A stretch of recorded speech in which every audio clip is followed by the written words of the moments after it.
কে তোমারে কইল ধর্ম আর রাজনীতি আলাদা? তুমি কে দা এই ফতোয়া দিতে? তুমি কে? ধর্ম আর রাজনীতি যদি আলাদা হয় তাহলে দাউদ আলাইহিস সালামকে কি বলবেন আপনি? সুলাইমান আলাইহিস সালামকে কি বলবেন? সুলাইমান আলাইহিস সালাম সারা দুনিয়ার রাষ্ট্রপ্রধান ছিলেন না? বানাই কইলাম না, কোরআন শরীফে আছে। সারা দুনিয়ার রাষ্ট্রপ্রধান ছিলেন। কেডা কথা কয়? দাউদ আলাইহিস সালাম রাষ্ট্রপ্রধান ছিলেন, মুসা আলাইহিস সালাম রাষ্ট্রপ্রধান ছিলেন, ইউসুফ আলাইহিস সালাম প্রথমে মন্ত্রী ছিলেন, তারপর রাষ্ট্রপ্রধান ছিলেন। মুহাম্মদুর রাসূলুল্লাহ সাল্লাল্লাহু আলাইহি ওয়াসাল্লাম 12.5 লক্ষ বর্গ মাইল এলাকার প্রেসিডেন্ট ছিলেন, রাষ্ট্রপতি ছিলেন।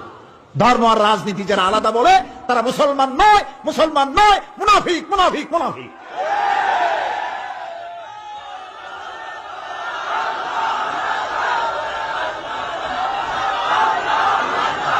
জীবনকে